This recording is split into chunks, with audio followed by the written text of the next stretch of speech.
હું સૌરાષ્ટ્રની અંદર ખાસ કરીને આ પાછલા દિવસોની અંદર જે આપણા વચમાં એક બહુ મોટું નુકસાન થયું, એમને આપણે જોયા છે, જેમનું નામ સૈયદ મોહમ્મદ ફાતમી કાદરી સરકાર દાદા બાપુ રહેમતુલ્લાહ સાહેબો, સૈયદોની સખાવતની વાત કરતા કરતા મને દાદા બાપુ યાદ આવી ગયા. અને અમારા શાહિદ ભાઈએ જ્યારે તારીખ લીધી ને ત્યારે બાપુ હયાત હતા. મને નહોતી ખબર કે આ પ્રોગ્રામ આવતા આવતા એમનો 20મો પણ થઈ જશે. આજે સાવરકુંડલાની જમીન ઉપર સરકાર આરામ કરે છે અને આ પ્રોગ્રામના તવસ્સુલથી એમના મઝાર ઉપર હાજરીનો પણ મોકો મળ્યો અને એ કારણથી હું અહીંયા થોડોક મોડે પણ પહોંચ્યો.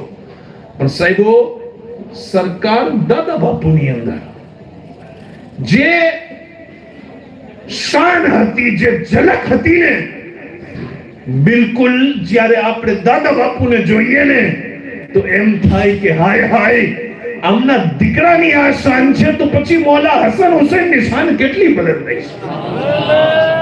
અને સાહેબો, યકીન માનો કે સૌરાષ્ટ્ર નહીં, ખાલી સાબરકુંડલા, ઉના અને સૌરાષ્ટ્ર નહીં, દાદા બાપુ એટલા અઝીમ દરખ્તનું નામ હતું.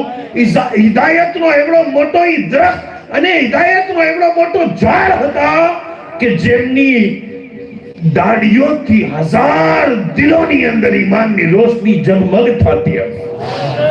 કેટલી મસ્જિદ, કેટલા મદ્રસા, અને આપણે વિચાર ના કરી શકીએ એ રંગની અંદર. આજે જોવો ને કે સરકાર દાદા બાપુ રહેમતુલ્લાહ અલૈહ વિશે અમે સાવરકુંડલાની અંદર અમારા એક ભાઈએ આજે કીધું, એને કીધું કે બાપુ મેં રિક્ષા લીધી છે, હું રિક્ષા ચલાવું છું.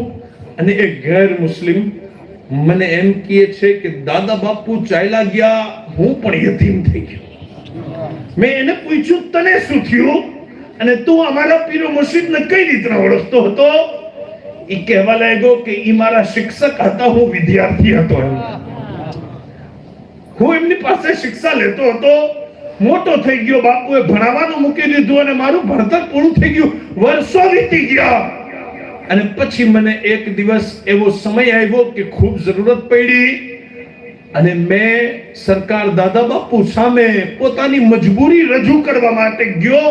પણ ત્યાં બેઠેલા માણસો સામે શરમ આવી કે હું કઈ રીતના મારી પરિસ્થિતિને બયાન કરું. મેં કાગળ લખી અને સરકારના હાથમાં દીધો અને બાપુએ વાંચ્યું. અને એમાં મારા ઘરની પરિસ્થિતિ હતી કે હું આટલો ગરીબ છું, મારી રોજી રોજ ધંધો કારોબાર કઈ નથી. સરકાર એક છોટા હાથી ગાડી લેવી છે, કંઈક કરમ કરી દો, થોડુંક ઉધાર મળી જાય કે કંઈક થઈ જાય.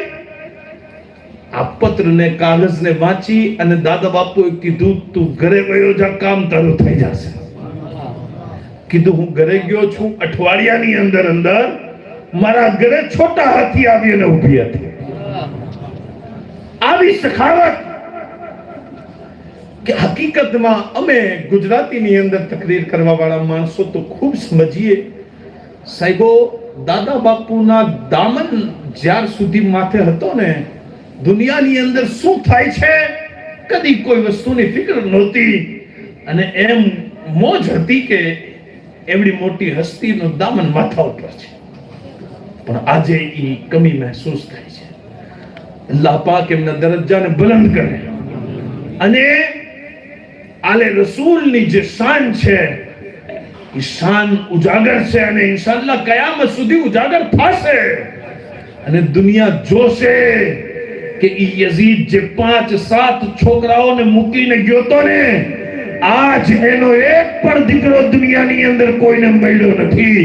પણ મારા મૌલા હુસૈન ખાલી એક બીમાર ઝૈનુલ આબેદીન ને મૂકીને ગયા હતા. અને ઈ બીમાર ઝૈનુલ આબેદીન ની ઓલાદો આજે દરેક ગામની અંદર वली बनी અને शान સાથે ચમકી रही है। मिली जो हमको विरासत में शान बाकी है, वही उरूज वही आन बान बाकी है। अरे वही यजीद था जो मिट गया जमाने से, वही हुसैन है जिसका निशान बाकी है। अगर हो फिर कोई करबला तो मत डरना, मेरे नबी का भी खानदान बाकी है। अगर हो फिर कोई करबला तो मत डरना, मेरे नबी का भी खानदान, मेरे नबी का भी खानदान।